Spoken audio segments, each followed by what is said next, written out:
Pronto, bom dia de novo. Agora estamos gravando, tá bom? Eu vou compartilhar com vocês aqui minha. Eita, esse aí é meu cachorro. Tem esse problema.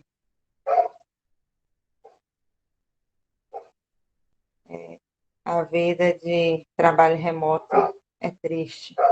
Envolve cachorro também. Ô, galera. Pronto, se vocês estiverem vendo minha tela, vocês me avisam, tá? Ok?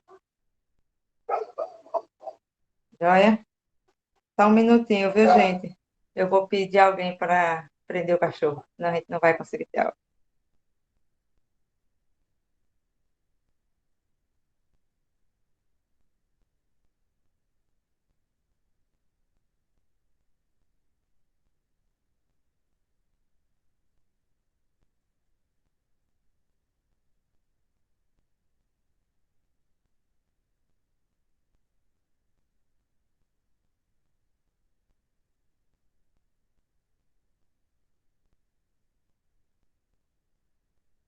Pronto, desculpem, voltei. Então vamos lá. Eu separei uns exercícios, deixa eu virar o tablet, porque já me disseram que assim é melhor, tá? Todos eles são referentes ao capítulo 1 do Halliday. Então, todos eles são transformações de unidades. A princípio, parece ser bem simples, mas é uma coisa que demanda atenção. Então, só lembrando, em termos de avaliação, a não vai cair na prova uma questão, transforme metro quadrado para metro por segundo, sei lá, para quilômetro por hora. Mas, às vezes, dentro da questão, você tem que fazer essa transformação, tá? Então, por isso que a gente vai resolver esses exercícios. Então, vamos lá. Primeira questão, ela diz assim, uma unidade, deixa eu pegar aqui um lápis, uma unidade astronômica, que a gente chama de UA, tá? É a nomenclatura, é a distância média entre a Terra e o Sol, e é aproximadamente 1,0, né, ou 1 vezes 10 a oitava quilômetros, tá? A velocidade da luz no vácuo é de 3 vezes 10 a oitava metro por segundo. Então, repare que a unidade astronômica, que é uma medida de distância, está em quilômetro, e a velocidade está em metro por segundo, tá? Expresse a velocidade da luz em unidades astronômicas por minuto. Então, assim, a velocidade da luz é de 3 vezes 10 a oitava metros por segundo. E a gente quer transformar isso em unidade astronômica, então, no lugar de metro, eu tenho que escrever em unidade astronômica, e no lugar de segundo, eu tenho que colocar minuto. Então, é isso que a questão pede, que a gente transforme metro por segundo para a unidade astronômica por minuto. Tá? Então, aí a gente vai fazer as transformações separadas. Tá? Bom, isso é uma opção de resolver. Tem gente que consegue fazer tudo junto, um dividindo pelo outro direto. Eu prefiro fazer separado. Então, vamos lá. Primeiro, vamos pegar de metro para a unidade astronômica. Aí, o que a questão definiu é assim, ó, uma unidade astronômica equivale a 3 vezes 10 a oitava quilômetro, tá certo? Então, foi a definição, né? Uma unidade é isso aqui de quilômetro. Só que 1 quilômetro é 10 a terceira metro, né? Se a gente lembrar, ó, quilômetro, hectômetro, decâmetro, metro. Nós estamos numa unidade, um sistema decimal. Cada casa decimal equivale a 10. Então, se você vai de quilômetro para metro, você multiplica por 10 a terceira. Você está indo no sentido do menor, tá? Então, eu posso dizer que uma unidade astronômica é a mesma coisa de 3 vezes 10 a oitava vezes 10 a terceira metro, porque eu já escrevo ela em metro, tá? Então, uma unidade astronômica é igual a 3 vezes 10 a oitava, perdão, oitava não, né? Porque na multiplicação a gente, opa, permitir mais alguém. A gente multiplica o número, então 3 vezes 1 é 1, tá? E somos expoentes. 8 mais 3, 11.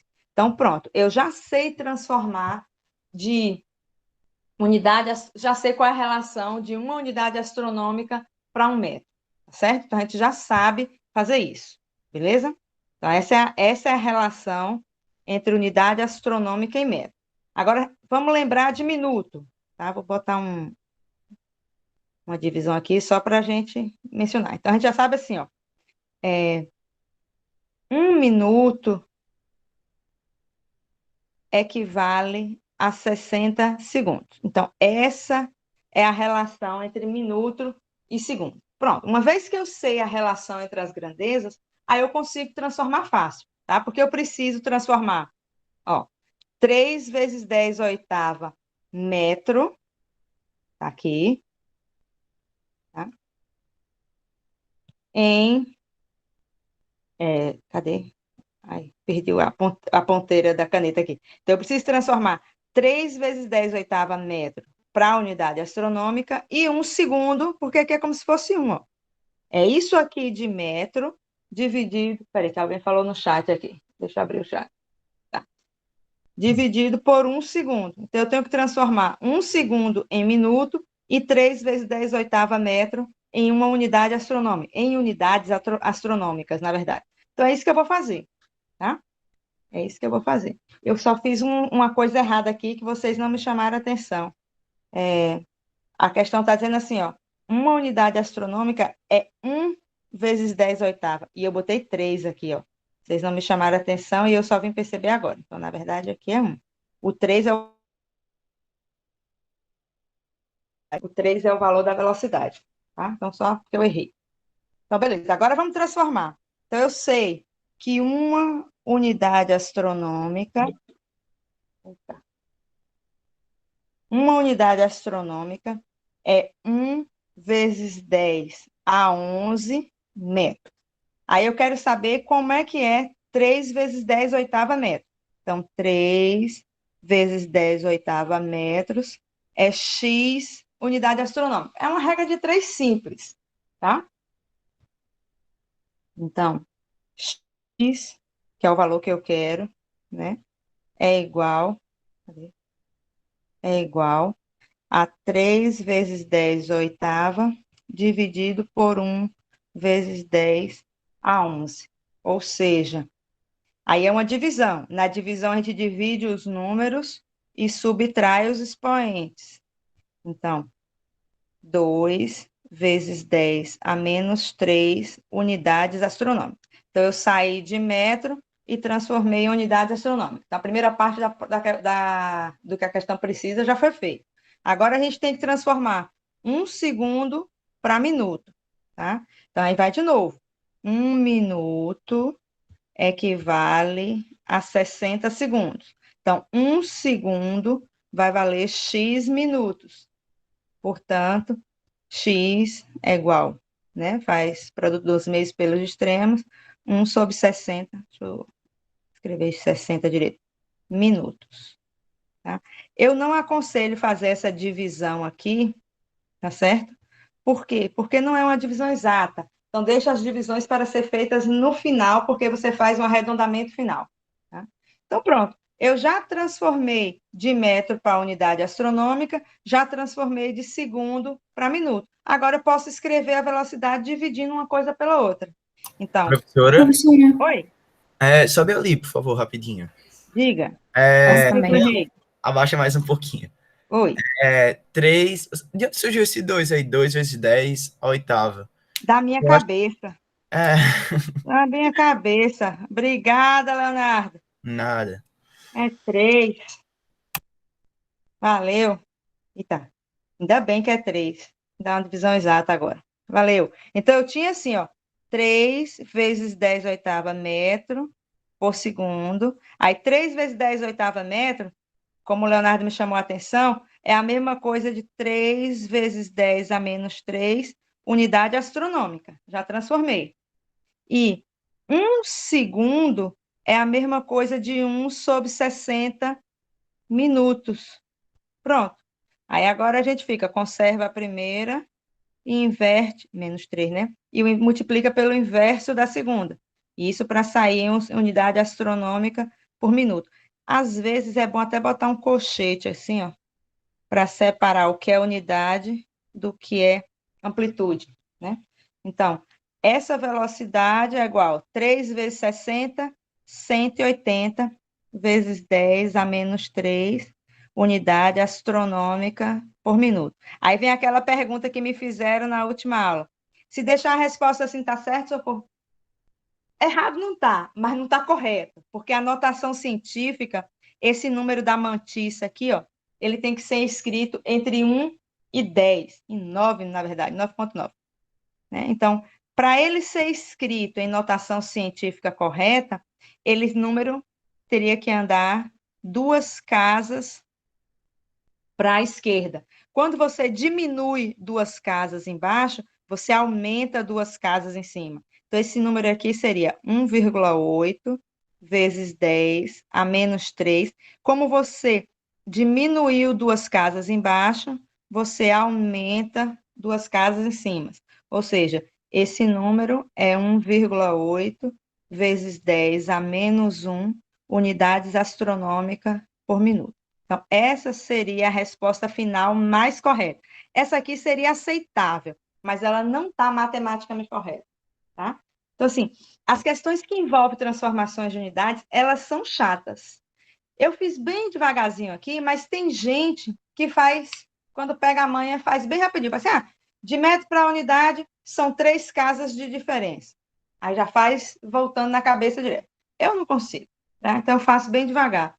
Mas a ideia é assim, lembre, velocidade é uma grandeza derivada. Então, ela vem distância sobre tempo. Então, você tem que transformar a distância para a unidade que a questão quer, depois tem que transformar o tempo para a unidade que a questão quer. E aí, só depois faz a divisão, tá?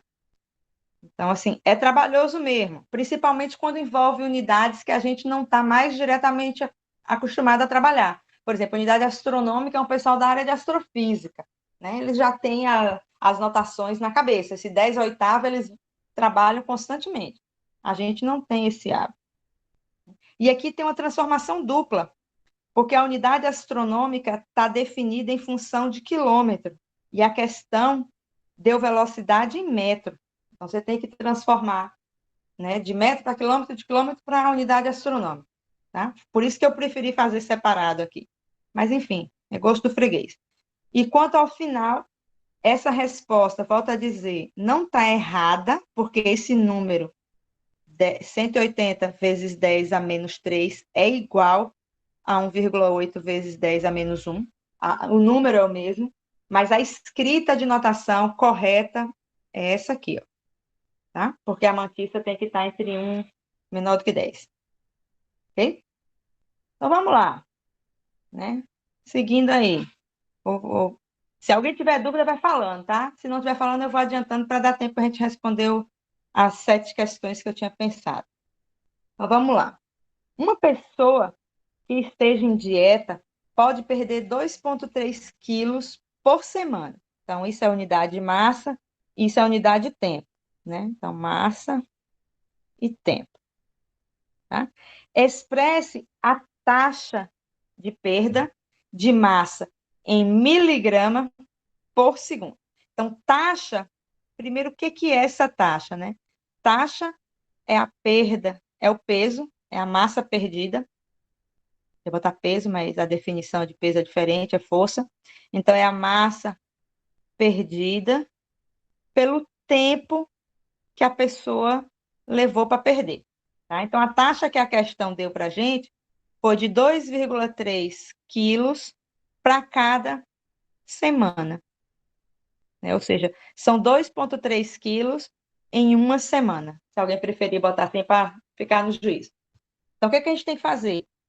A gente tem que transformar esse quilograma para miligrama e essa semana para segundo.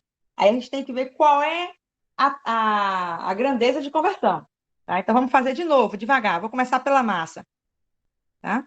Eu preciso sair de quilo e ir para miligrama. Como é que a gente faz isso?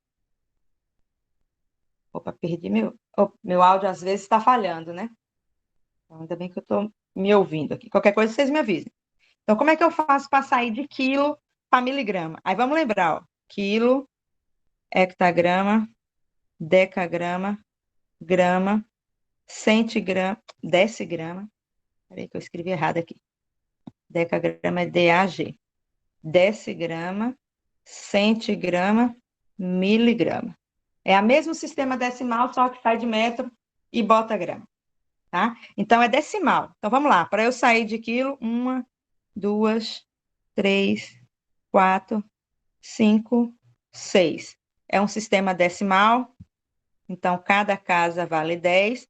Como eu estou indo no sentido do maior para o menor, eu multiplico por 10. 1, 2, 3, 4, 5, 6. 10 a sexta. Então, esse é o fator de conversão, né? Se eu estou em quilo e quero ir para miligrama, eu vou multiplicar por 10 a sexta. Pronto. Então, o numerador lá da taxa, eu já resolvi. É só multiplicar por 10 a sexta, tá? Agora vamos fazer o do tempo. Como é que é o tempo? Então, aí a gente tem que ter cuidado, porque o tempo é assim, ó. Uma semana tem 24 horas, né? 24 horas, o quê, socorro? 7 dias. 7 dias. Cada dia, 24 horas. Cada hora tem 60 minutos e cada 1 minuto tem 60 segundos. Então, se eu tenho uma semana e quero botar ela em segundo, tenho que fazer uma semana vezes os 7 dias, vezes as 24 horas de cada dia, vezes os 60 minutos de cada hora, vezes os 60 minutos de novo de cada segundo, tá? Então, quando eu multiplicar essa parafernália toda aqui, eu já fiz essa conta para adiantar, dá isso aqui, ó, esse fator horroroso. Isso aqui de segundos. Então, uma semana tem isso aqui de segundos. Como eu estou indo do maior para o menor, é multiplicando. Então, se eu quero sair de semana e vou para segundo, eu vou ter que multiplicar por aquele fator horroroso ali, ó. Que é esse fator de conversão, tá? Então, já sei o fator do numerador, já sei o fator do denominador, vamos fazer a conta. Então, a taxa que era de 2,3 quilos a cada semana vai ser os 2,3 vezes 10 a sexta, para sair em miligrama, dividido por esse número aí, 60,4800, para sair em segundo. Então, é essa conta que a gente tem que fazer aqui. Aí, como é que operaciona essa conta? Bom, todo mundo vai ter uso da calculadora. Então, pode digitar simplesmente, né? Ou, se vocês quiserem, pode escrever isso em notação científica. Então, essa conta, ou você pode fazer ela assim, 2,3 vezes 10 a sexta é 2,123. São 6 casas decimais, né? Então, 1, 2, 3, 4, 5, 6. Pronto, 6 casas decimais. É esse número aí, horroroso. Dividido pelos 6, 4, tarará. Tá? Então, essa é uma opção. Você faz essa conta, bota na calculadora e vai dar o valor lá. Eu vou dizer para vocês que eu já fiz essa conta na calculadora. Então, se eu não fiz nada errado, e é muito fácil eu ter errado, depois vocês confiram, dá 3,8, tá? Outra forma de escrever essa conta é manter a notação científica no numerador e escrever o denominador também em notação, tá? Aí, nesse caso, 1, 2, 3, 4, 5. São 5 casas voltando, então lá em cima a gente soma. Soma 5 casas, porque o que você faz na mantiça, você faz o contrário na ordem de grandeza. Aí essa conta aqui vai dar aproximadamente 38 não, perdão. Nada de 38, 0,38, né? 0, porque é 2 dividido por 6. Então, dá 0,38 vezes 10. 6 menos 5, mais 1. Isso é aproximadamente 3,8. Tá? Então, essa conta aqui, vou botar aqui embaixo. Então, essa taxa de perda, que era 2,3 quilos por semana, é a mesma coisa de 3,8 miligramas por segundo. Essa é a resposta final, tá? Então, é sempre assim, grandezas que são derivadas, que são formadas a partir de outra, você tem que transformar as grandezas fundamentais. Massa é fundamental, você acha o fator de conversão dela. O tempo é fundamental, você acha o fator de conversão. Como a taxa é dividida como a razão entre essas duas grandezas, então você vai ter que fazer a razão depois de fazer a conversão. Tá? Então, assim, é chatinho mesmo. Tem que ter paciência e atenção. Né? Uma pessoa como eu, que é bem desatenta, por exemplo, Leonardo, na primeira questão, já perguntou de onde é que a doida achou um 2. Eu sou bem desatenta. Tá? Eu sempre errava questões assim. Tá? Tem que ter cuidado. Então, vamos lá. Essa questão 3 é uma questão que eu nem mencionei na aula, como é que a gente fazia a transformação de grandezas que são não de base 2, mas de base 10, de base 10, aliás, não de base 10, mas de base 100 ou 1000, que são as grandezas bi e tridimensionais, tá? Então, por isso que eu botei essa questão aqui, já para a gente dar uma lembrada. Também porque o pessoal da engenharia talvez trabalhe mais com áreas relacionadas a volume e área do que comprimento. Então, vamos lá. Então, uma unidade de área frequentemente usada na medição de terrenos é hectare. Então, hectare, quando quem já ouviu falar em medida de terreno, principalmente fazenda, não se mede em metro quadrado. Fala, a fazenda tem X hectares. Tá? Sendo que esse hectare é definido como 10 a quarta metros quadrados. Repare que aqui é uma grandeza bidimensional. Então, 1 hectare equivale a 10 a quarta metros quadrados. Esse é o fator de conversão. Tá? Uma mina de carvão a céu aberto consome anualmente 75 hectares de terra até uma profundidade de 26 metros. Qual é o volume de terra removido por ano em quilômetros cúbicos? Repare que o buraco é mais embaixo. Né? Então, primeira coisa, ele está perguntando volume. Então, é assim, o que é volume? Você tem um terreno que tem uma certa área, no caso aqui da gente, a 75 hectares, e essa mina de carvão, ela escava um volume uma altura, perdão, da ordem de 26 metros. Aí ele quer saber qual é esse volume, né, em quilômetros cúbicos. Não é nem hectare, não é nem metro quadrado, é em quilômetro cúbico. Tá? Primeira coisa, como é que a gente define volume? O volume é sempre área, assim, área da base. No caso aqui, eu estou imaginando um terreno retangular, tá? Mas não fazia muita diferença, porque eu sei a área.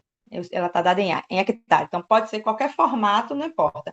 A área vai ser a área do corte transversal vezes a altura. Tá? Então, é assim que a gente define volume.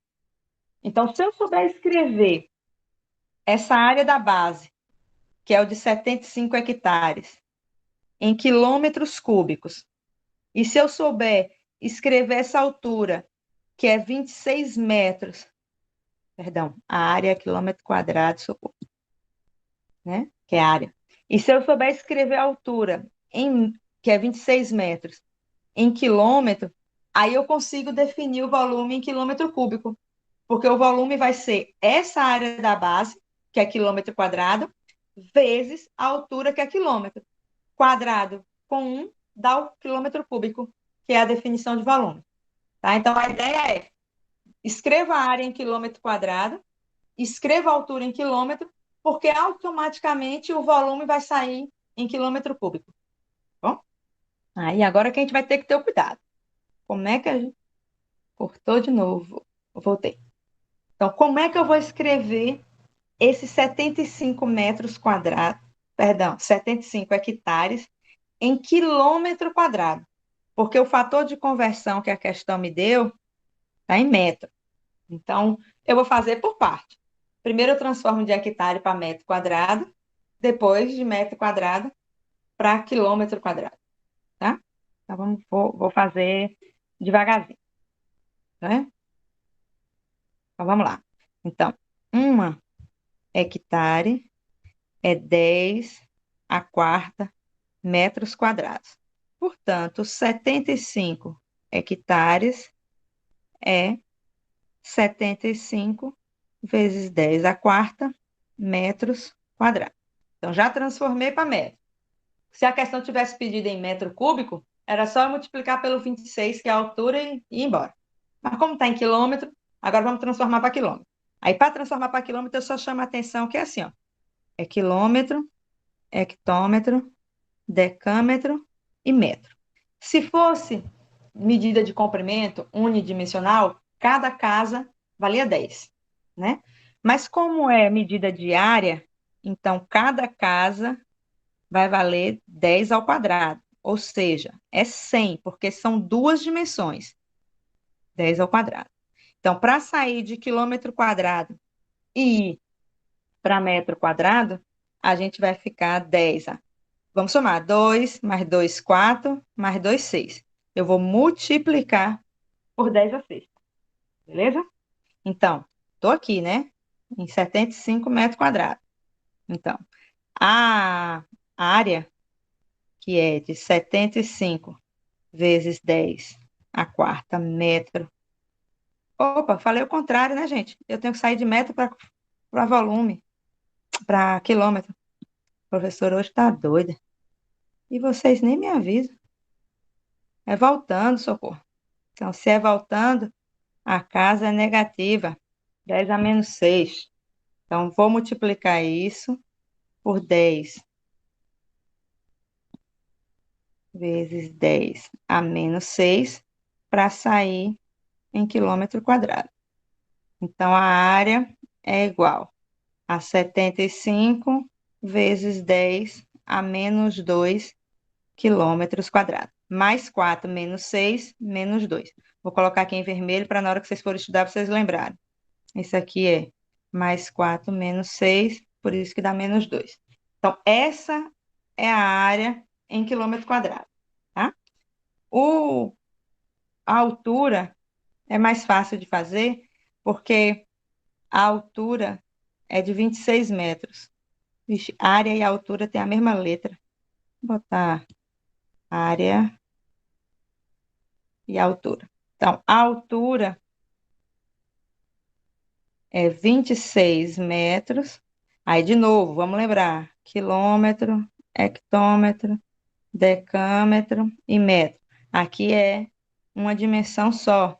Então, se é uma dimensão só, cada casa é 10 a é unidade decimal, 10 a primeira. Como é voltando, 10 a menos 3. Então, 26 metros é a mesma coisa de 26 vezes 10 a menos 3 quilômetros. Então, achei a altura também escrita em unidade que eu queria, que é o quilômetro. Aqui. Então, volume, área, vezes altura. Então, o volume vai ser 75 vezes 10 a menos 2, vezes 26 vezes 10 a menos 3. Aí já em quilômetro cúbico, porque está quilômetro. A área está escrita em quilômetros quadrados, a altura em quilômetro. Então, isso aqui sai em quilômetro cúbico. Aí agora a gente tem que fazer essa conta aí. Deixa eu só ver se eu não errei. Errei alguma coisa aqui, né? Só olhar a anotação, tá, gente? Anotação científica. Então, vamos lá. 10 à quarta, 10 à quarta. Quadrado. 2, 4, 6. Menos 6, porque está voltando. Mais 4 menos 6 menos 2 está aqui. Bonitinho. De metro para quilômetro volta 3 casas. Então, 10 a menos 3. Pronto. Certinho. Vamos lá. Esse volume, portanto, aí essa conta aqui eu já fiz de outro jeito no meu papel. Então, já não posso usar o que eu tinha feito. Então, vamos para a calculadora. 75 vezes 26, 1.950. Aí, vamos lá. Na notação científica, quando a gente faz o produto, multiplica os números e soma os expoentes. Então, menos 2, menos 3, menos 5 quilômetros cúbicos.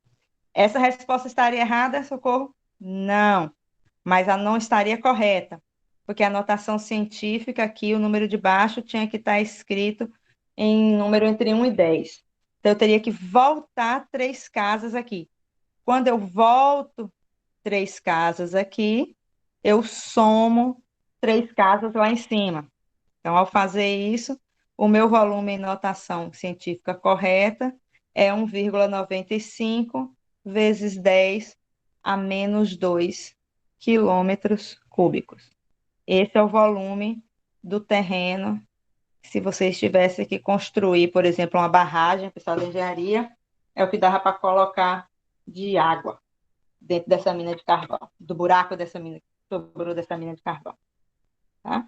Então, repare que assim, é sempre a mesma coisa. Transforma no... Cada grandeza que você vai fazer, você tem que transformar os pedaços.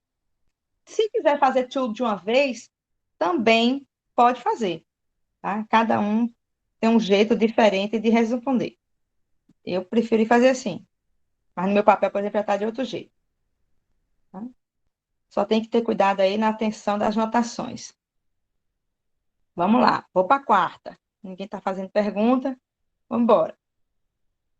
Bora lá. Um núcleo de ferro tem raio 5,4 vezes 10 a menos 15 metros. Tá? E uma massa de 9,3 vezes 10 a menos 26 quilos. Qual é a sua massa por unidade de volume em quilograma por metro cúbico? Então, repare, ó, o que ele quer é massa por volume, que é o que a gente chama de densidade volumétrica. Tá? Alguns livros chamam essa densidade volumétrica de gama. Eu não vou chamar de nada aqui. Tá? Vou chamar de um ρ. O ρ, então, é massa sobre volume. É isso que ele quer. E mais, ele quer que isso esteja em quilo por metro cúbico. Aí a massa é tranquilo, porque a massa do núcleo já foi dada em quilo.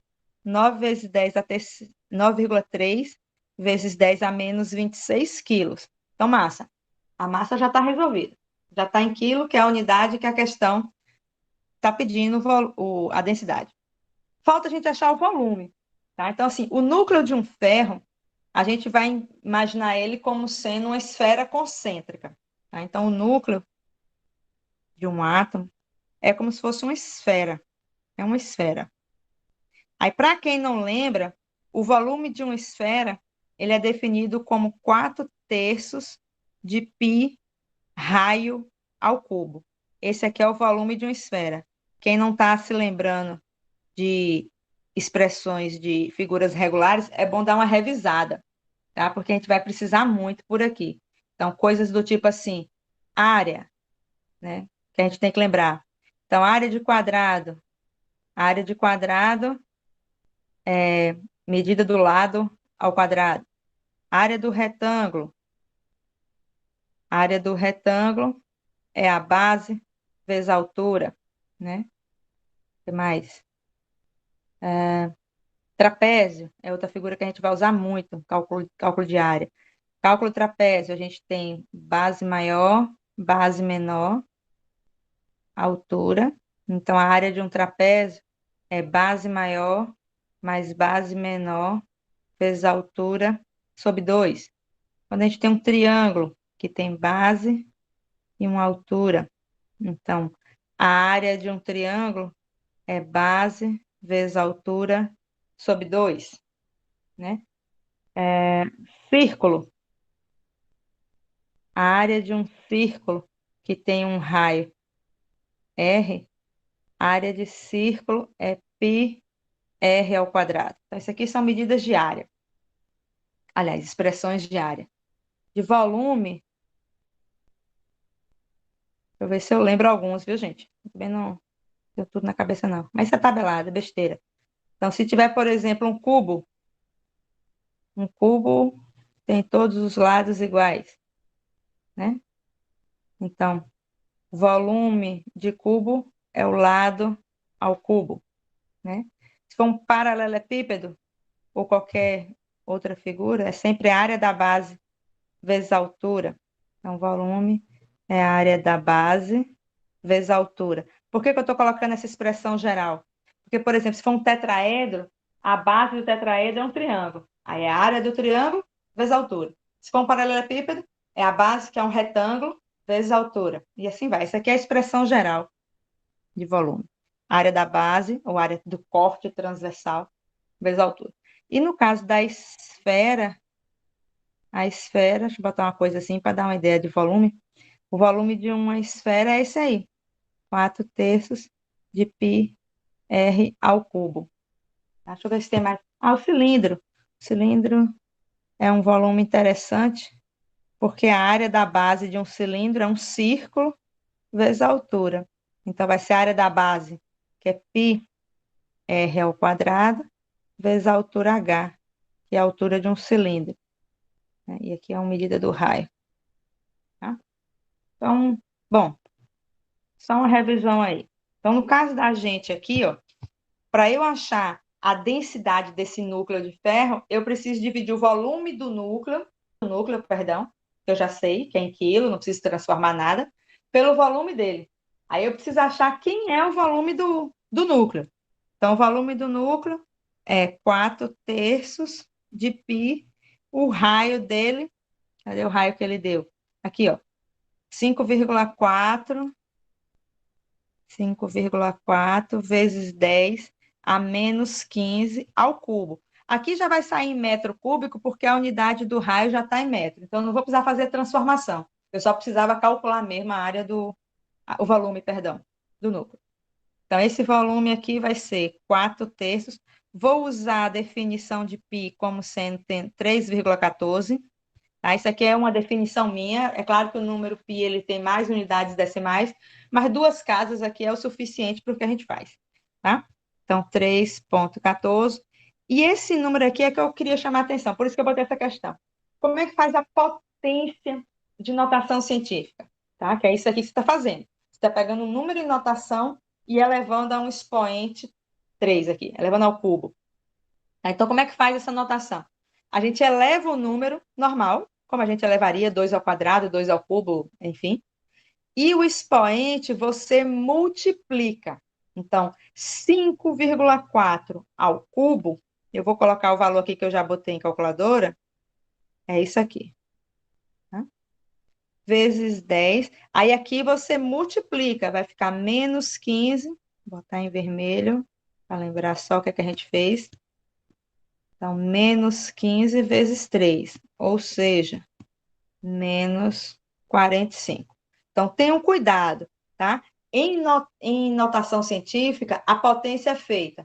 Eleva a mantissa ao expoente normal, 2 ao cubo, 3 ao quadrado, o que for, e o expoente da ordem de grandeza, né, ou ordem de grandeza, é feita multiplicando. Então, não é 15 elevado à terceira, é 15 vezes 3, tá? Então, resolvendo essa conta aí, eu vou colocar já o resultado final aqui para vocês, mas se fosse na calculadora, não tentava aproximar agora não, tá? Deixa a aproximação sempre por final.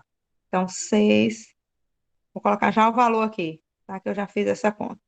Vezes 10 a menos 45 metros cúbicos. Então, esse é o volume. Logo, a densidade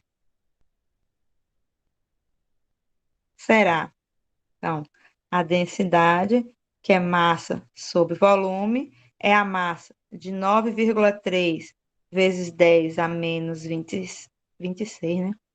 Deixa eu ver se é 26 mesmo. Voltar.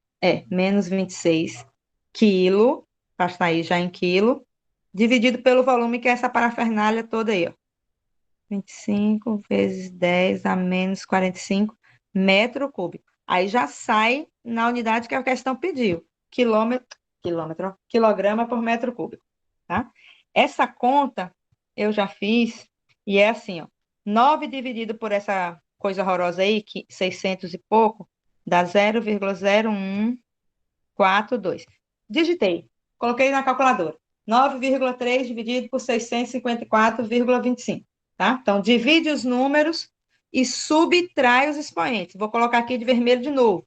Então, na divisão, divide os números normais, a gente já dividiu, deu essa coisa aqui, e subtrai os expoentes. Então, isso aqui vai ficar assim, ó. Vai ficar menos 26 menos 45. Cuidado com o sinal. Então, menos 26 mais 45, tá? Então, menos 26 mais 45 dá mais 19. Então, cuidado com essas coisas. Isso aqui vai dar 19 quilograma metro cúbico. Está errada essa resposta? Não, mas não está correta. Por quê? Porque a mantiça não está entre 1 e 10. Então, vamos colocar a mantiça entre 1 e 10. Para ela ficar entre 1 e 10, essa vírgula tem que caminhar. Uma, duas. Então, eu estou aumentando o número. Repare, ó, ele está saindo de 0, alguma coisa e está virando 1,42. Então, se eu cresço, ou seja, ando para o lado crescente, duas casas decimais, eu vou ter que subtrair duas lá em cima. Porque o que eu faço na mantiça, eu faço o oposto lá em cima. Então, isso aqui é 1,42, socorro, vezes 10. Aí aqui vai ficar mais 19 menos 2, ou seja, mais 17 quilograma metro cúbico. Tá? Então, essa é a densidade desse núcleo de ferro escrita em quilogramas por metros cúbicos. Esse valor deve ser aproximado, viu? Porque essa divisão aqui nunca que é exata, né? Eu botei um igual aqui, mas deve ser um valor aproximado. Foi digitado em calculadora. Deve ser aproximado. Não deve ser exato, não. Não deve, não. Não é exato. Então, tem que ter cuidado com essas coisazinhas, tá? Quando for fazer divisão, essa subtração aqui, se for um número negativo, tem que ter esse cuidado, porque senão você vai somar 26 com 45. Cuidado. E a questão de áreas e volumes é uma coisa que tem que dar uma revisada, porque isso a gente vai usar o tempo todo. Tá bom? Professora, Oi, pode a falar. minha única dúvida nessa questão foi para saber que o núcleo de ferro era uma esfera, Uma porque a gente esfera. já É, explicou, sabe? é difícil mesmo.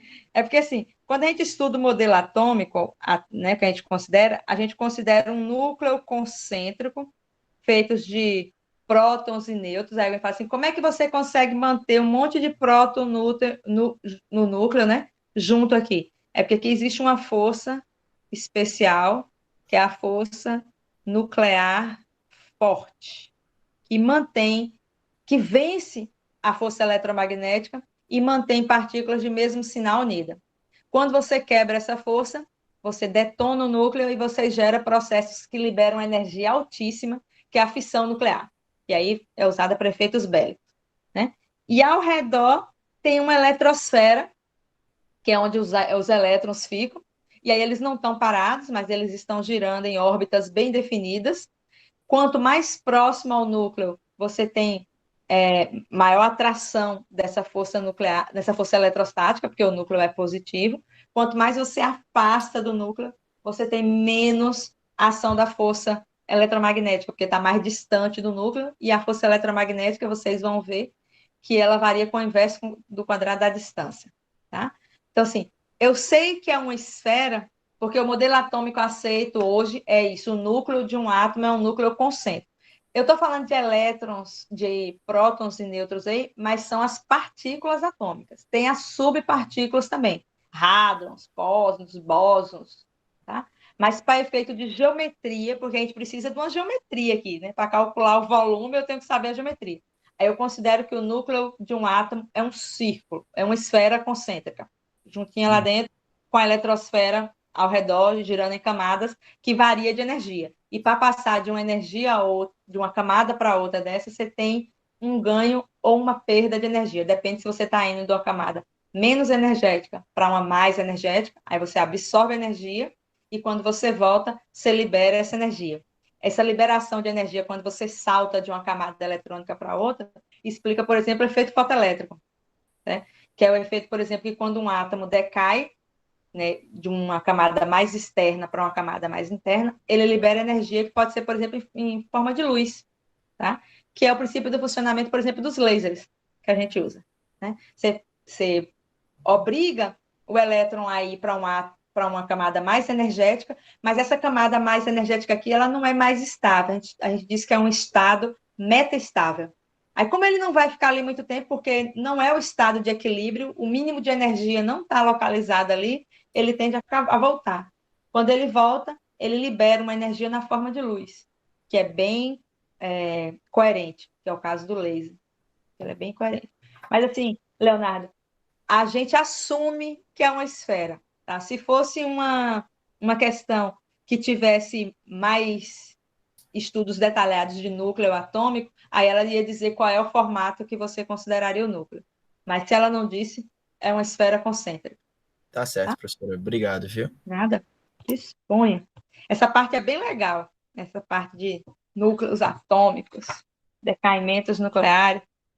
Bem legal. Eu estava até, agora um pouco antes de começar a aula, eu estava olhando sobre um acidente de Fukushima, no Japão, né? Que surgiu uma nova espécie de javali-porco por conta do acidente nuclear. E os cientistas lá da Universidade de Fukushima estão descobrindo que houve meio que uma mistura lá entre porcos e javali por conta da época do acidente. Agora, não tenho certeza se é efeito de radiação ou só cruzamento mesmo, mas detectaram. Eu lembrei de vocês, agora ele estava falando de Fukushima na aula passada. Já que ele está falando de Fukushima, vamos para o Japão de novo. Tá? E a quinta questão é assim, ó, um detector de neutrino. Neutrino é uma antipartícula, tá? Do nêutron. O detector de neutrino japonês, esse Super Kamiokande, que é o nome dele, que abreviadamente é o Super K, né? É um acelerador de partícula. Eles aceleram a partícula.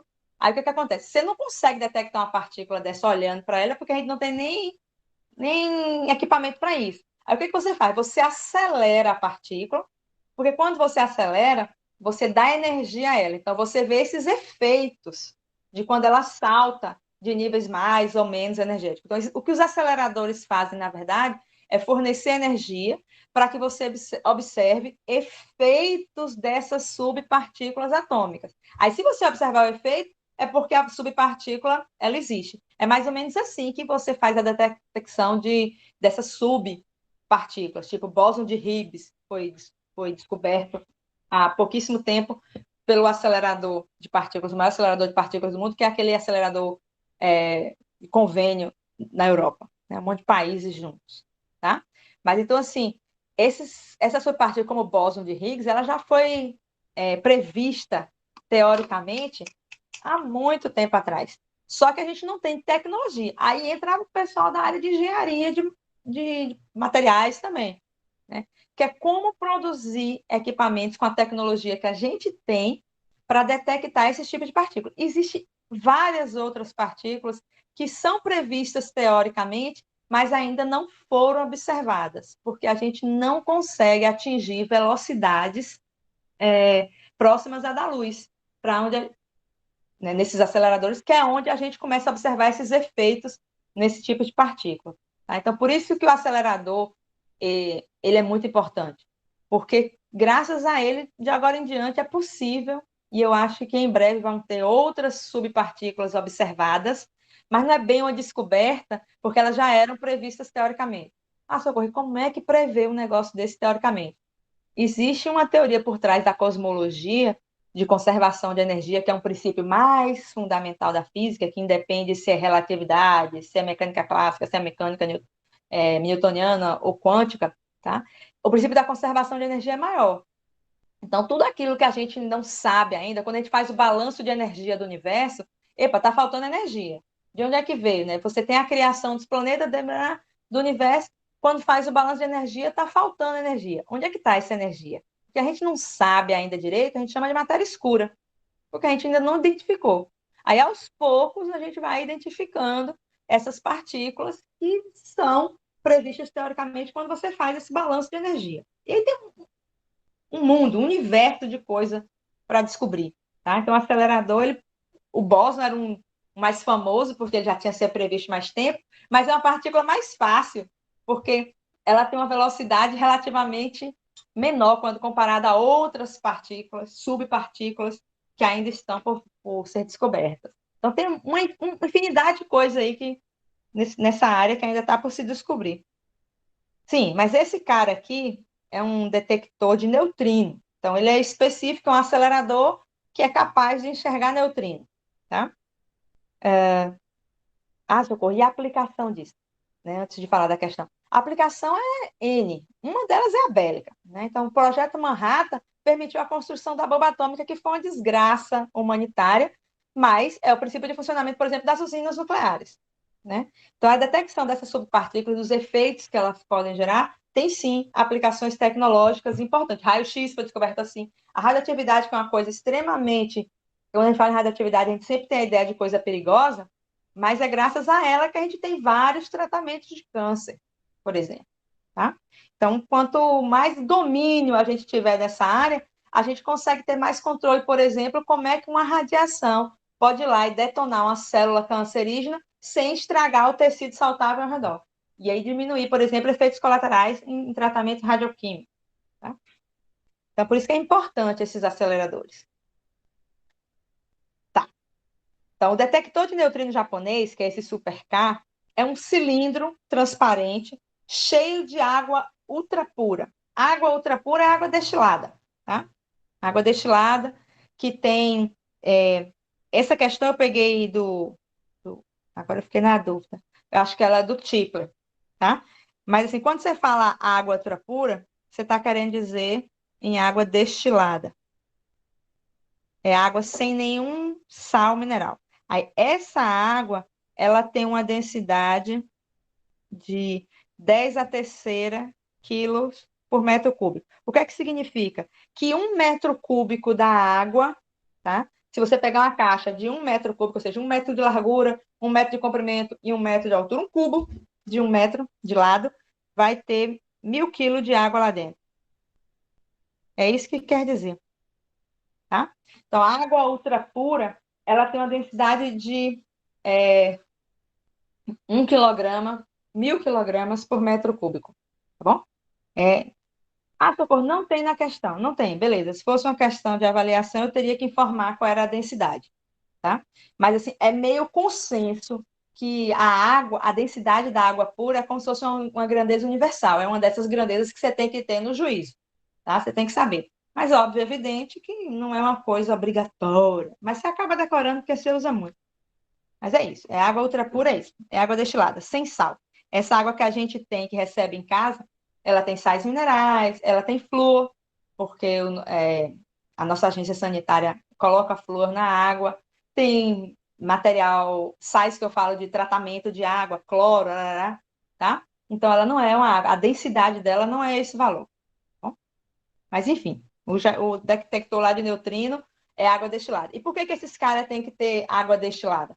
Porque o sal oxida, né? Qualquer tipo de sal, ele vai gerar reações de oxirredução, né? Então, ele corrói. Ninguém quer que corroia o detector. Então, usa água pura. Então, vamos lá. Então, é um cilindro transparente cheio de água dentro, tá? A altura do cilindro é de 41,4, perdão, metro, e o diâmetro 39,3 metros. Calcule a massa de água do cilindro. Então, o que a gente tem lá é assim, o acelerador é um cilindro, beleza?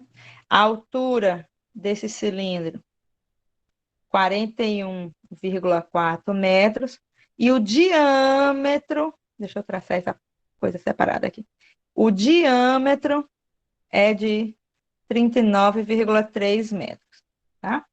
E aí ele quer saber qual é a massa de água que cabe lá dentro. Então, pela densidade da água, a gente. Opa, deixa eu liberar alguém para entrar aqui. Pronto. Pela densidade da água, a gente sabe assim, ó, são 1.000 quilos, ou 10 a terceira, vou botar em notação, a gente já acostumando a trabalhar com notação. Então, são 10 a terceira quilos para cada 1 metro cúbico de volume, tá? Então, se eu souber o volume desse cilindro, eu sei a massa, porque a cada 1 metro cúbico eu tenho 1.000 quilos, tá bom? Então, primeira coisa, vamos calcular o volume do cilindro e depois a gente vai fazer essa correspondência. Para cada metro cúbico do cilindro, cabe 1.000 quilos de água lá dentro, tá bom? Então, vamos calcular o volume. Aí, beleza. Aí, vamos usar volume, é a área da base, vezes a altura. Está tudo em metro, então vai sair em metro cúbico. A densidade está escrita em metro cúbico, então não preciso transformar nada. É só calcular o volume de forma direta, tá? Então, a área da base é um círculo, então é πr ao quadrado, vezes h, onde h é a altura. Tá? Deixa eu só escrever aqui. Altura, isso aqui, área da base ou transversal. Alguns livros assim. Então, a área da base é essa aqui, ó. Então, a base é um círculo, tá bom? Então, a área da base, πr ao quadrado. Só que eu não tenho R, eu tenho diâmetro, tá? Mas o diâmetro é o dobro do raio. Então, se o diâmetro é 2 vezes R, então o R aqui vai ser o 39/2, né? É metade. Eu também já fiz essa conta em algum lugar, deixa eu olhar. 19,65.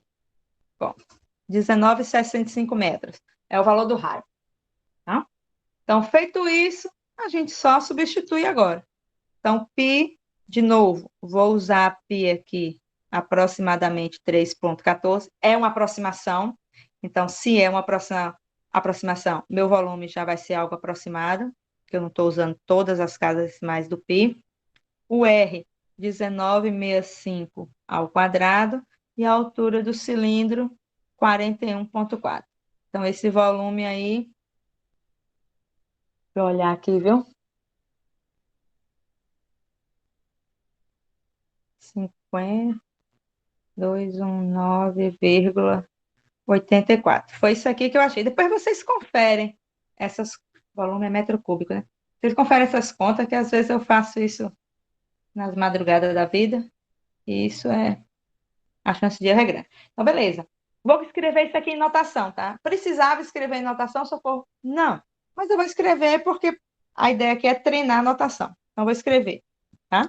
Então, a vírgula está aqui, ela vai caminhar. 1, 2, 3, 4. 4 casas nesse sentido, é 4 casas voltando. Você está pegando um número que é 50.000 e botando ele escrito como 5,0. Então, você está voltando 4 casas. Logo, aumenta 4 casas lá no expoente. Faz o contrário. Então, isso aqui é a mesma coisa, de 5,021984. Depois eu vou fazer a regra de arredondamento aqui, vezes 10 a quarta metro cúbico. Aí, essa regra de arredondamento é que eu falei para vocês que vocês usam muito em laboratório. Tá? Então, eu vou querer escrever isso aqui em, sei lá, vamos botar em quantas casas decimais? A notação científica, Professora, Oi, licença. à É que eu fiz vontade. essa conta aí e deu, aqui na calculadora deu 50.194,38. Aqui? Essa conta aqui? Eu Foi troco. Vou confiar em você. Me diz aí. Eu tô falando para você, a chance de eu errar é grande. 50.000, 194,3805. 38. Vou botar, né? É, Porque é 30. zero, tá? Não tem problema, não. É o que eu falei. Provavelmente eu erro essas contas em calculador. Eu acho que eu já sei. Eu devo ter usado 3,14. Você digitou 3,14 completo na calculadora, não foi? O pi. Você botou o pi incompleto. Foi isso? Não, botei só 3,14. Então, pode ter sido que eu tenha feito isso. Porque quando a gente usa calculadora científica, tem a opção lá de usar pi, né? Ah, Pode ser que eu tenha colocado. sim. Não tem problema não, mas você está correto. Porque se eu usei só 3,14, Mas, de qualquer forma, daria isso, né? 9, 4, 3, 8. Eu volto às mesmas 4 casas, né? 2, 3, 4, que é o que importa aqui, tá? Então, se eu aproximar esse número aqui para 2 casas decimais, esse número é 5,02, tá? Por que que é 5,02? Porque aqui eu tenho 9. Então, 9 aproxima para frente, né? Então, 5,02. Se eu estiver usando 2 casas decimais. Se eu quiser aproximar para uma única casa, aí é 5,0. Por quê? Porque 2 é menor do que 5, e quando é menor do que 5 o número, a gente arredonda para baixo. Tá? Então, isso aqui é uma aproximação com 2 casas decimais. Isso aqui é uma aproximação com uma casa decimal. Tá? Ah, Socorro, o que é mais ou menos preciso? Óbvio e evidente que o mais preciso é esse, que tem mais casas decimais, tá? Mas aqui não tem essa exigência porque não é uma medida real de laboratório. Quando a gente faz uma medida real de laboratório, a gente tem que realmente utilizar o número de casas decimais da nossa melhor medida. Então, por exemplo, se você, lá em laboratório 1, vocês já devem estar fazendo experimento que envolve tempo, que é uma caixinha assim do trilho de ar, que envolve o tempo. Aí a medida do tempo sai com 3 casas decimais. Então, todas as suas respostas, elas têm que vir com 3 casas decimais, porque é o número de casa decimal da sua melhor medida, tá? Sua melhor medida tem 3 unidades de precisão, então você tem que reescrever seu resultado em 3 unidades de precisão. Aqui, como o raio está definido como 2 casas de precisão, eu vou usar esse valor aqui, tá, gente? Como referência, como 2 casas decimais, tá? Porque o raio está escrito luz. Em laboratório, vocês vão usar geralmente para os experimentos de trilho de ar, é pedido 3 casas. Por quê? Porque a medida de tempo ela é dada em 3 casas decimais. Agora, se vocês estiverem fazendo aquele experimento da bolinha, de amassar a bolinha, aí são 2 casas, porque a medida do paquímetro, da régua, não sei com o que vocês estão fazendo, é com 2 casas. São com 2 casas, tá? Então, joia. Pronto. Então, já achamos o volume aqui que cabe dentro do cilindro lá do detector de neutrino do Japão. Então, para a gente saber a massa, é só lembrar que para cada metro cúbico desse, tem uma massa de 1.000 quilos. Então, opa, lá vai a pessoa que tem toque, botar a cor azul. Quanto foi o volume? 10, olha onde a pessoa perde a questão, onde é que eu tirei esse sinal negativo aqui? Do meu juízo, tá vendo? É aí que a gente perde questão. 10 a quarta, socorro. Então, 5,02 vezes 10 a quarta metros cúbicos, que é o volume do cilindro, vai ter, portanto, X de massa. Né? Vou botar, ao invés de X, vou botar um emão aqui, para a gente lembrar de massa. Então, quando eu fizer essa regra de 3, a massa vai ser 5,02 vezes 10 a quarta, vezes 10 a terceira quilograma. Então, a massa, 5,02 vezes 10, mais 4, mais 3, mais 7 quilos.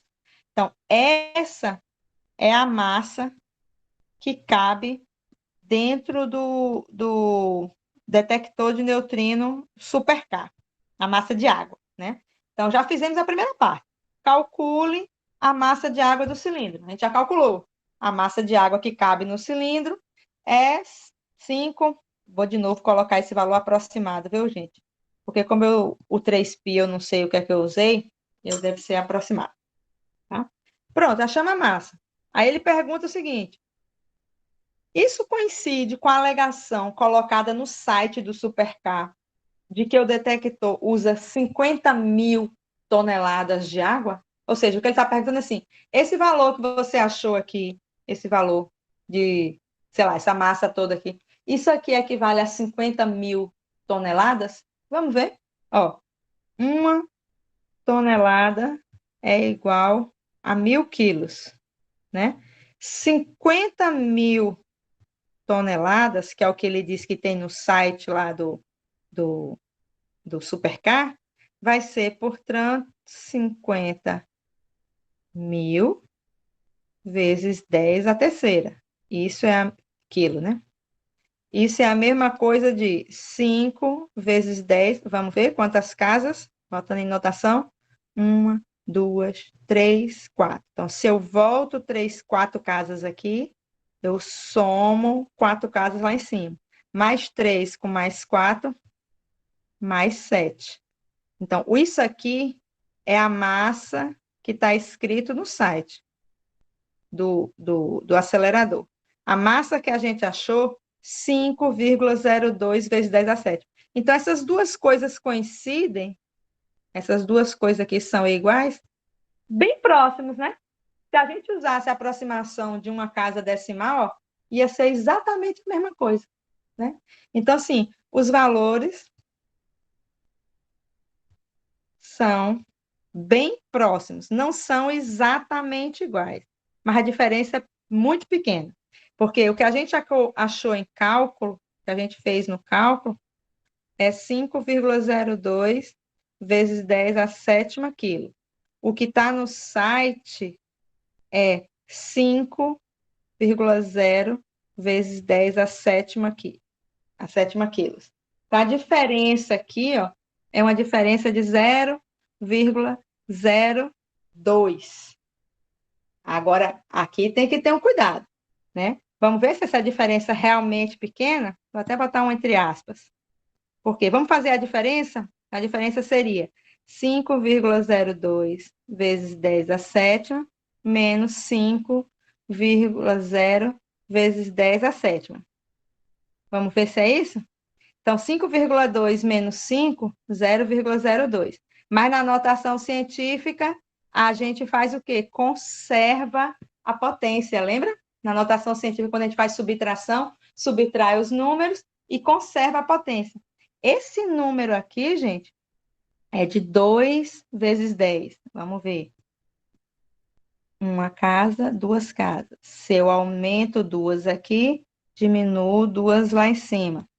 Então, isso aqui é 2 vezes 10 a quinta quilos. Ou seja, é 1, 2, 3, 4, 5. São 200 mil quilos de água diferente. Esse valor coincide? Não. Nessa aproximação que a gente fez, considerando duas casas decimais de precisão, não. Então, não coincide. Eles são próximos, mas é um próximo, assim, em termos de tonelada. Se você for pensar em quilo, dá uma diferença de 200 mil quilos. É muita coisa. Não coincide, tá? Então, cuidado. Então, esse é uma questão do Tipler, e ele está escrito assim na questão, aplicação à engenharia. Por que aplicação à engenharia? Porque é interessante para o curso de engenharia trabalhar cálculos volumétricos, e assim, você precisa que o acelerador tenha 50 mil toneladas de água. Você tem que construir um cilindro que caiba 50 mil toneladas de água, ou mais, né? Então, esse cilindro aqui não tem problema, porque 50 mil ele consegue rodar o acelerador, que é a parte do resfriamento. A água é usada para isso, né? Mas o cilindro tem uma capacidade até de 200 mil quilos a mais do que o que foi pensado, tá? Então, cuidado. A diferença é grande. Eu lembrei agora de uma história que eu não sei se é lenda, mas eu já ouvi no curso da engenharia da UFAL, que disseram que um professor estava comentando sobre a estrutura de uma caixa d'água para construir, e aí ele dava um formato lá mirabolante, e ele falava assim, será que é possível construir essa caixa d'água? E os alunos faziam conta, cálculo estrutural. Não, não pode construir essa caixa d'água. Essa caixa d'água não vai dar certo pelo formato da caixa d'água, né, como foi pensado, não tinha estabilidade, não sei o quê. Aí o professor falou assim, então vocês vão lá no HU, no hospital universitário, e destroem a caixa d'água, porque esse é o projeto da caixa d'água do HU, né? Então, assim, tem formas de você estabilizar estrutura para o volume que você precisa, ocupando um espaço pequeno embaixo, porque se você olhar a caixa d'água do hospital universitário da gente, ela vem assim e depois ela abre num cone né? E você estabiliza a estrutura sem ocupar muito espaço solo. Então, é uma engenharia legal. Eu não sei se a história é verdadeira, mas é uma lenda urbana aí do curso de engenharia. Sexta questão, estamos terminando, tá? Essa questão é uma questão de análise dimensional. E você é um recurso que você pode usar na física quando você esquece a fórmula, mas você pode usar pegando a unidade de medida das grandezas e fazendo o caminho inverso para descobrir a equação. Tá? Então, a unidade SI de força é o quilograma metro por segundo ao quadrado. Então, essa é a unidade de força, tá? Que é chamada de Newton. Então, a unidade mesmo da força, que é uma grandeza derivada, né? Porque força é massa vezes aceleração, então ela é uma grandeza derivada. Tá?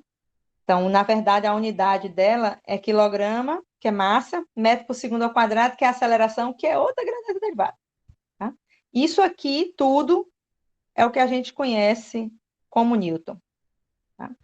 Encontre as dimensões e as unidades SI da constante G na lei da gravitação universal de Newton, que é dada por essa equação. Então, essa equação aqui, vocês vão estudar ela em Física 2, ela é a lei da gravitação universal. Tá?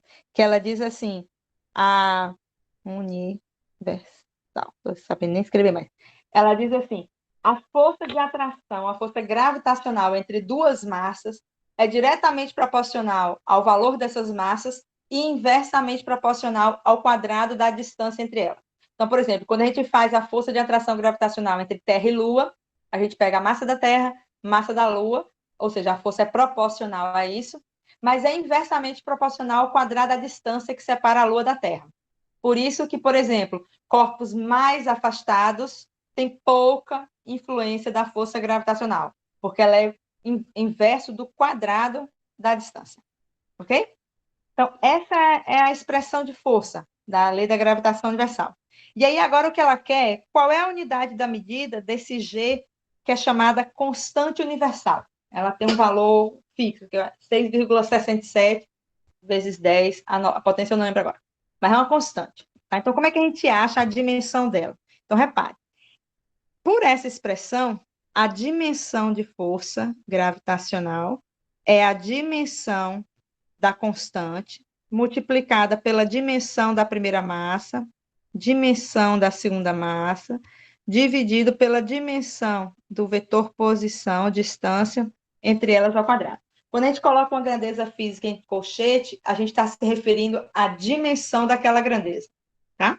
Então, se eu quero saber a dimensão de G, eu vou isolar ela. Então, quem é a dimensão de G?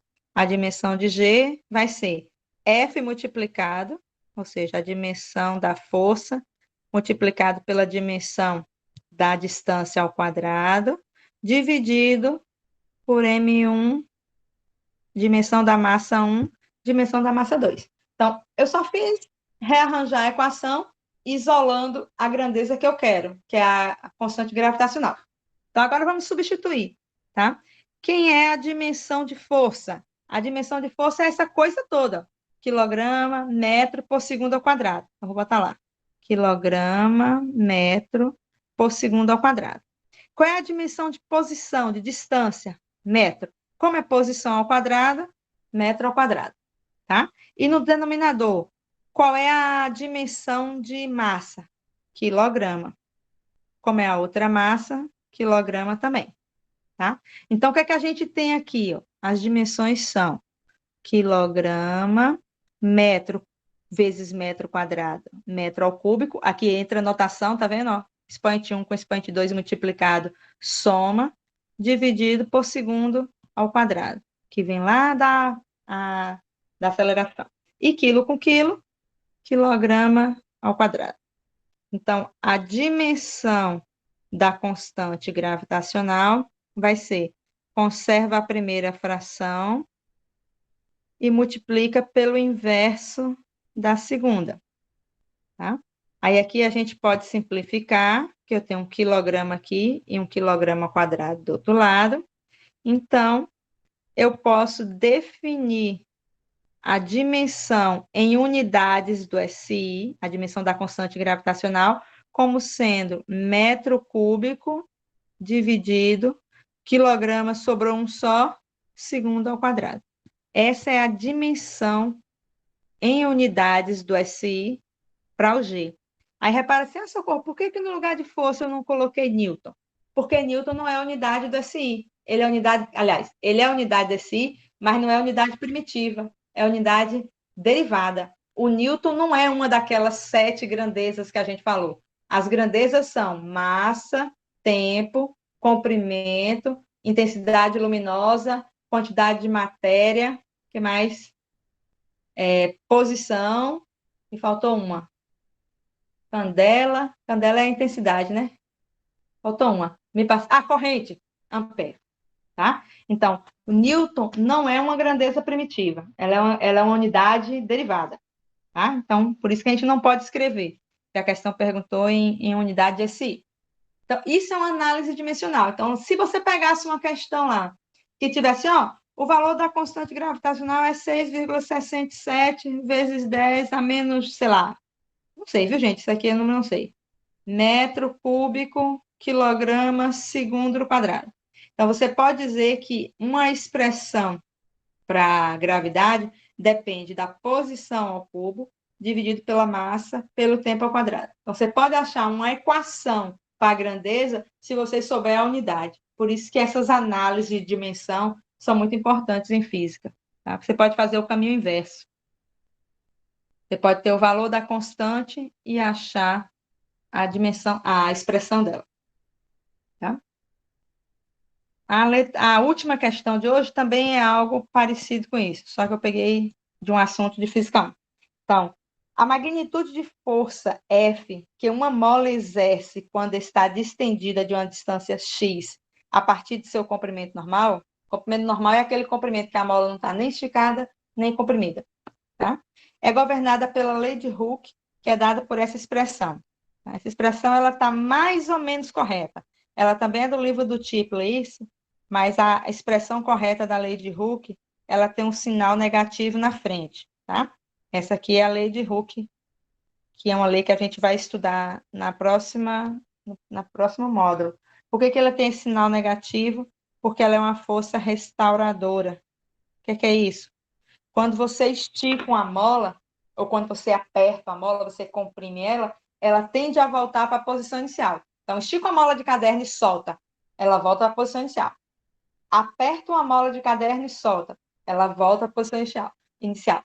Então, essa força dada pela lei de Hooke, ela é restauradora no sentido que ela sempre tende a voltar para a posição de equilíbrio, que no caso da mola é essa posição normal, que ela não está nem esticada, nem comprimida. Toda força que tende a levar o movimento para a posição original, a posição de menor energia, são forças restauradoras, tá?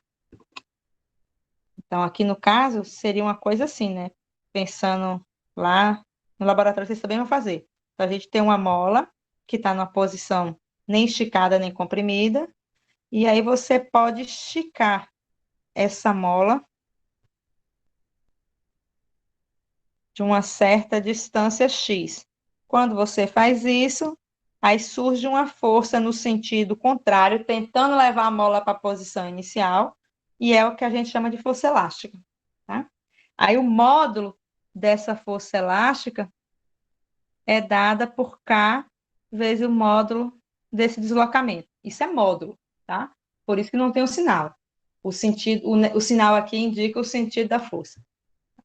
Bom, então, tirando a física aí, o que a questão quer, qual é a dimensão em SI da constante elástica da mola, tá?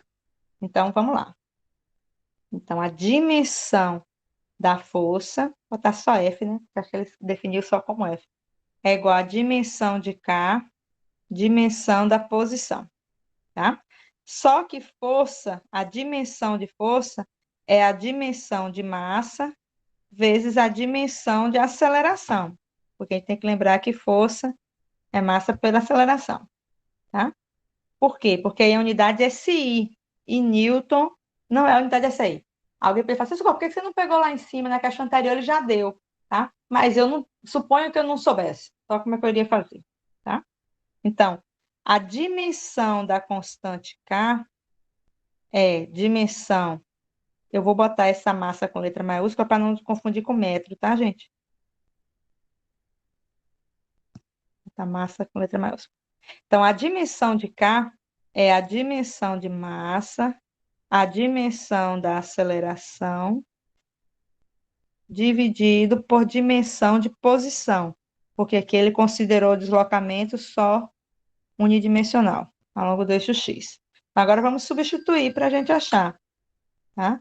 Então, a dimensão da constante A.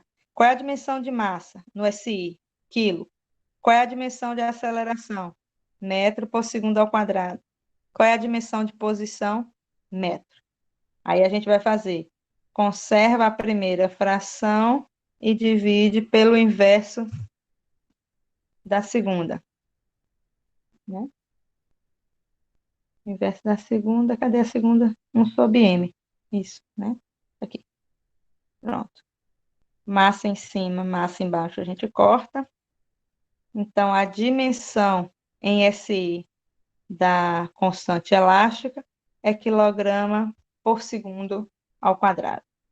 Então, uma mola, ela pode ter uma constante elástica, por exemplo, de 240 quilograma por segundo ao quadrado. É uma unidade correta, mas não é a mais comum da gente ver em experimento. Em geral, a gente expressa assim, ó, 240 newton por metro, porque newton por metro é equivalente a essa unidade. Só que não é, isso aqui não é SI. Isso aqui é dimensão SI. São duas grandezas equivalentes, tá? Mas uma está escrita em unidades primitivas e a outra não está, porque o Newton não é unidade primitiva, é unidade derivada. Tá? Então, não se assustem se, por exemplo, em algum lugar vocês acharem a constante elástica escrita em quilograma por segundo ao quadrado. É só porque ela está escrita em termos das unidades primitivas. Embora seja mais comum a gente ver Newton por metro. Tá? No laboratório, vocês vão fazer um experimento, bem assim também, laboratório 1. Eu ainda vou pegar essas disciplinas em conjunto, pegar laboratório e teórica junto para ir fazer junto.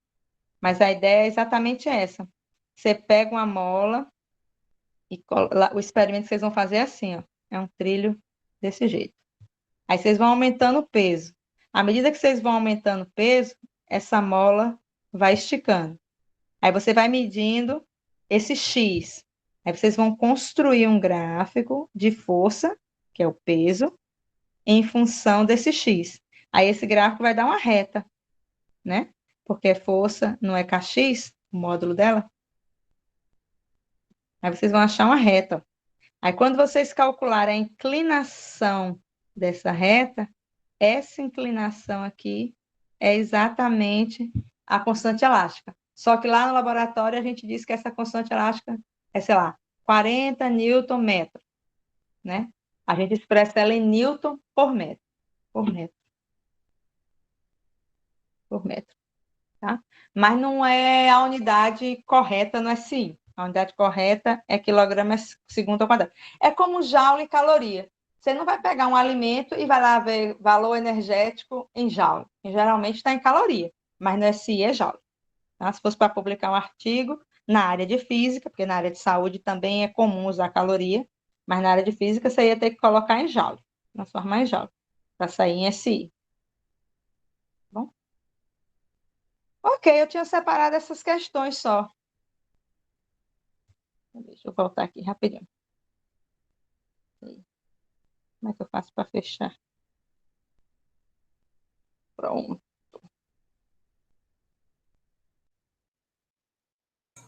Ok. 200 toneladas, mas não são provas. Deu errado, Felipe? Eu fiz o cálculo errado? Ah, não, 200 toneladas, é que é 200 mil quilos, tá certo. Ah, é que eu só li agora. Então, gente, essas são algumas questões que a gente fez. O PDF com essa resolução de exercício eu vou colocar lá na aula também. Aí vocês conferem essas contas, viu? Porque eu sou danada para poder passar umas contas erradas, uns produtos errados. Vocês conferem, por favor, tá? Mas, assim, como vocês podem ver, não vai cair questão em prova. Calcule em metro por segundo para quilômetro, não vai ser assim, né? Mas pode ser que no meio da questão seja necessário fazer. E o pessoal da engenharia aí se acostumem, porque vocês trabalham muito com essas transformações de unidades, principalmente quando vão botar isso em projetos, tá? Bom, era isso. Se alguém tiver alguma dúvida, quiser falar alguma coisa, se não, vou encerrar por aqui. Segunda-feira a gente retoma conteúdo. Aí vamos para vetor mesmo, valendo. Alguém tem alguma dúvida, quer algum comentário? Não? No chat. Aula de quarta, o que aconteceu, Antônio? O Pedro me enviou. Só que o Moodle estava fora do ar metade do dia de quarta-feira e ontem eu não tive tempo de colocar. Eu vou colocar tudo agora. Tá lá no Moodle também, tá bom? Aí quando você abrir o Moodle, vai ter o link lá para ir para o YouTube. Certo? Mas o Vitor me mandou, tá certinho o vídeo, muito bem feito. Eu queria agradecer. O Vitor não, foi o Pedro que me mandou. Acho que foi o Pedro, tá? Mas eu ainda não disponibilizei por isso, que na quarta-feira o Moodle saiu do ar. Não é que saiu do ar, ele estava lento, não estava conseguindo colocar. Aí tá no YouTube, mas eu não disponibilizei o link para vocês. Eu vou colocar no Moodle lá agora o link. Beleza? Ok? Então, bom final de semana para todo mundo. Bom descanso. Tchauzinho, gente. Boa sexta-feira aí, bom final de semana. Até segunda. Valeu!